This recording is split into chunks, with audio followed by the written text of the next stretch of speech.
हमारा संभल जल रहा है। अफसोस की बात है, कहाँ चली गई इनकी बुद्धि कि किस प्रकार से कि दो गुटों का ये कहाँ से मसला आ गया। जनता की रक्षा के लिए इनको जिम्मा दिया गया है, उनकी हत्या अगर ये लोग करेंगे तो कानून व्यवस्था कैसे चलेगी। जिसकी लाठी उसकी बहस, जो चाहे कर लें, आज सरकार उनके हाथ में है। प्रधानमंत्री महोदय को आगे आना चाहिए और इसमें जाकर के हालात को देखें, मणिपुर नहीं बनाए संबल को। जो घटना हुई है अभी माननीय सांसद महोदय हमारी बोल रही थी, बेपनाह दुखद घटना है। माननीय राष्ट्रीय अध्यक्ष अखिलेश यादव जी ने भी इस मसले को बहुत गंभीरता के साथ उठाया है और हमारा संभल जल रहा है।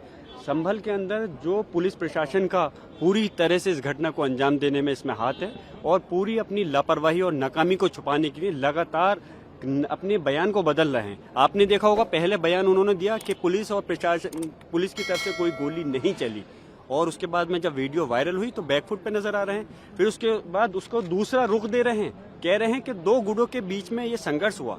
अफसोस की बात है, कहाँ चली गई इनकी बुद्धि कि किस प्रकार से कि दो गुटों का ये कहाँ से मसला आ गया।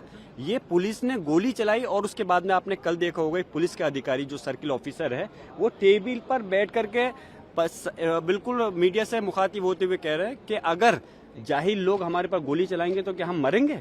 तो ये अपने बयान को खुद बदलना है। ये आम जनता को, जिनकी रक्षा, जिनके ये जनता के नौकर हैं, जिनकी जनता की रक्षा के लिए इनको जिम्मा दिया गया है, उनकी हत्या अगर ये लोग करेंगे तो कानून व्यवस्था कैसे चलेगी।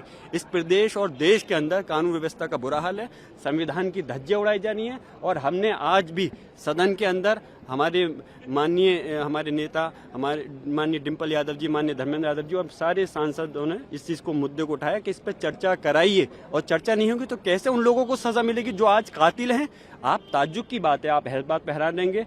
वहाँ डिस्ट्रिक्ट डीएम कह रहे हैं कि हमने एक जांच बैठा दी है, और जांच भी जो लोगों पर आरोप है अगर वही लोग जांच करेंगे तो कैसे हक और इंसाफ मिलेगा। इसकी जांच सिटिंग हाई कोर्ट के जज से होनी चाहिए, हमारी मांग है। और जो इसमें अधिकारी दोषी हैं, चाहे के विश्नोई जो पुलिस अधीक्षक संबल है या सीओ अनुज चौधरी है, उनके खिलाफ हत्या का मुकदमा दर्ज होना चाहिए। सीधे गोली स्टेट फायरिंग कर रहे हैं और वो जेल की सलाखों के पीछे होनी चाहिए, हमारी मांग है। तभी इन लोगों को इंसाफ मिलेगा। जिन लोग पीड़ित परिवार हैं, जैसे अभी बताया कि पीड़ित परिवार के लोगों को, परिवार को उठा करके लेके गए वहां से, घर से उन पर दबाव बनाया जा रहा है कि उनसे खाली कागज पे, कोरे कागज पे सिग्नेचर, अंगूठे लिए गए और उनकी तरफ से मुकदमा दर्ज कर दिया गया है कि हम लोग गुजर रहे थे, दो पक्षों में फायरिंग की, उस पर हमारी गोली चल गई।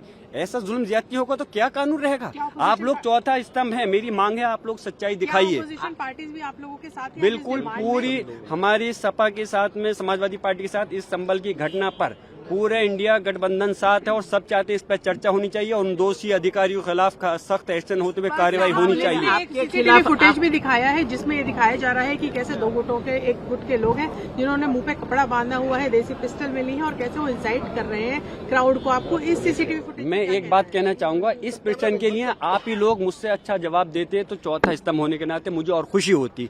कपड़ा बांध करके मैं पूछ रहा हूँ, अगर इसमें इसकी जगह पर कल को आपके भी बच्चा हो सकता था, इन पुलिस अधिकारियों का भी बच्चा हो सकता था, अगर क्या उसके साथ भी ऐसे ये गोली उठा करके मारते। आप हैरान होंगे, एक व्यक्ति को जिन्होंने लाठी मारते मारते गिर गया, उसको पिस्टल से निकाल के गोली मार दी गई। ये कोई दोषी देश के नागरिक, इस देश के दुश्मन थोड़ी हैं। इस हिंदुस्तान के सिटीजन है, नागरिक हैं, उनके साथ में ऐसा जुल्म, ज्यादती, अत्याचार। और मैं एक बात और बताता चलूं, ये कोई हिंदू मुस्लिम का झगड़ा नहीं है, कोई संभल के अंदर कोई हिंदू सामने नहीं है। अरे हिंदू तो छोड़ दूर की बात है, तो फिर मुसलमान आपस में कहां से सामने आ जाएंगे। ये तो तंत्र को सामने ला करके चंद शरारती तत्व थे, जो 8 लोग थे जिन्होंने दायर की है। बाकी पुलिस और प्रशासन इस घटना का जिम्मेदार है। एक अगर सर्वे कंप्लीट हो गया था, दूसरे सर्वे कराने का डीएम को कहां से आदेश दे सकते हैं। कोर्ट आदेश देते, हमने सम्मान करा, दूसरे सर्वे भी करा दिया गया और उसके बावजूद आप गोली चला रहे हो हमारे लोगों पर। आपके खिलाफ FIR है, आप पर आरोप लगाए जा रहे हैं। जिसकी क्या कहें, जिसकी लाठी उसकी बहस, जो चाहे कर लें, आज सरकार उनके हाथ में है। जिससे आप अंदाजा लगा सकते हैं कि किस प्रकार, जब जो व्यक्ति, यानी कि मैं अगर उस समय घटना पे मौजूद नहीं था, बेंगलोर हूँ, आउट ऑफ स्टेशन हूँ, तो उसके बावजूद जिस दिन ये सर्वे हुआ उस दिन घटना नहीं हुई, मैं मौजूद था। जुमे के दिन जिस दिन नमाज से रोका गया मैं मौजूद था, तो कोई घटना नहीं हुई।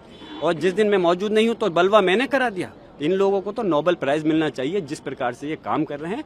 और शर्म, पूरा देश शर्मसार है, और देश नहीं पूरे दुनिया के सामने देश की जो छवि खराब हो रही है। मैं मांग करता हूं कि प्रधानमंत्री महोदय को आगे आना चाहिए और इसमें जाकर के हालात को देखें, मणिपुर नहीं बनाए संबल को। मणिपुर के अंदर तो उन्होंने जाने की जहमत नहीं करी, लेकिन संभल का जो सूरत हाल हो रही है बहुत अफसोस की बात है।